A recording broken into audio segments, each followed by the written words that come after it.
Hi guys, I'm Josh Hernandez. Today I'm bringing you some pan pastel drawings. This is black. This is pretty much all I use. I have a lot of other colors. They're all stacked up right here. You can like put them up. These are like mostly skin tones. You can stack them on each other. And they're really fun to draw with, but I like to draw mostly in black.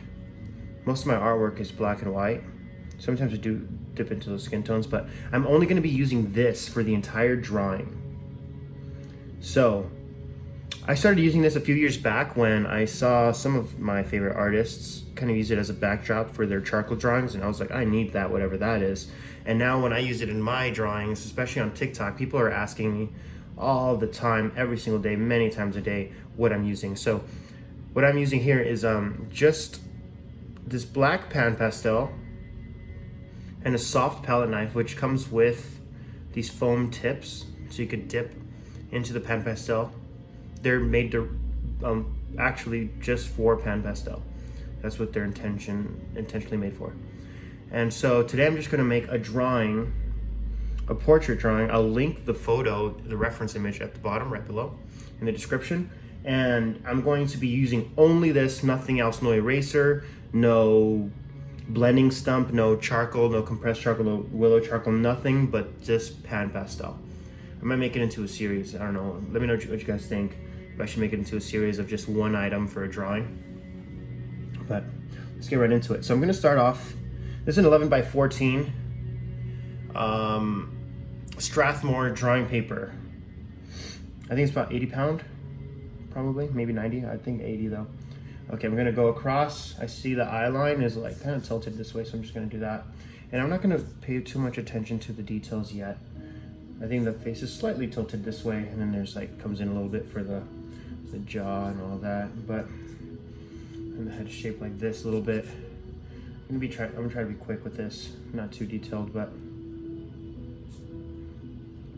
So if I squint, I see a lot of shadows. I see where the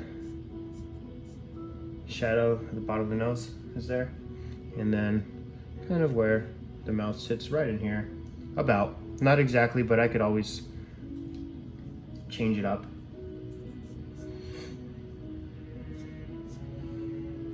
So I just have some Max Richter playing in the background.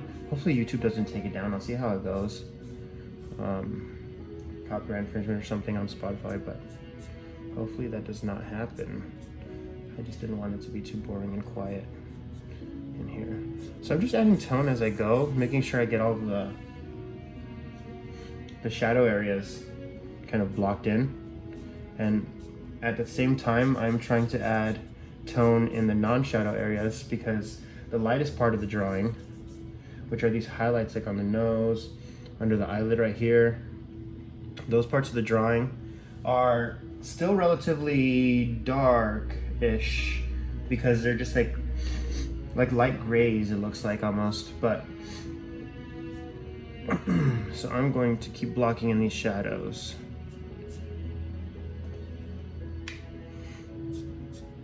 I can't stress enough that when I draw, one of the key things that help me is that I squint.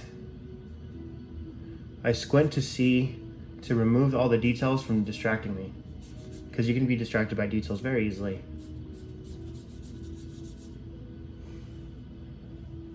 And then you lose sight of the entire drawing. The most important part of a drawing is the foundation. This might not be perfectly exact, but I'm just trying to rush through it a little bit. But what I'm doing is I'm using this chisel edge of the soft palette knife to kind of, almost like a brush effect, where I can use the surface area it covers to make big areas of tone, kind of like the side of a charcoal, a piece of a block of charcoal, kind of like that. But bottom lip. This pan pastel is really good. I would advise you get it if you're into drawing, especially charcoal drawing. It's almost like it gives it like a painter's edge to charcoal, even though charcoal is already a bit similar to painting in the sense of drawing. Like it's probably the closest type of drawing to painting, just because it's a little bit expressive and it can be a bit fluid at times.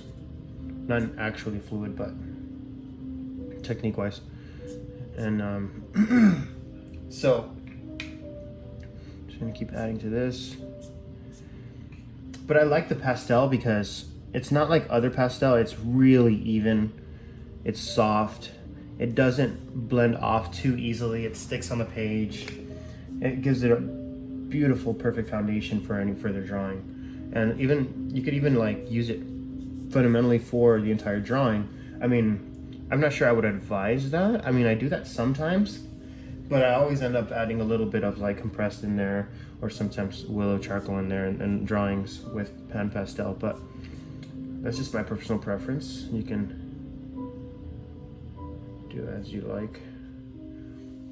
And when I draw eyes, I don't really care too much about where the details of the eye are, because I want to get the major shapes around the eye first correct, so that once I do add like that pupil in, like if I add it there, then it's like in the correct position instead of just kind of floating around in the wrong spot, and I'm having to shift over an eye that I've already drawn in completely and draw it in somewhere else.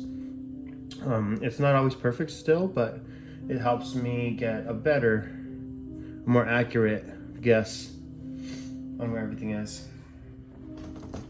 The head needs to be rounder and not so jagged.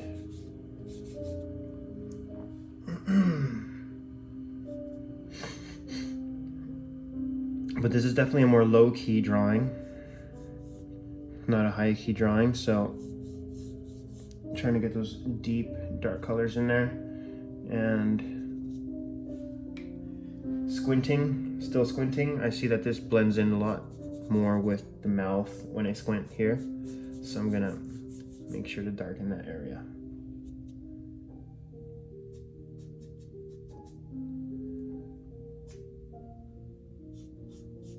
Blend that up a little bit.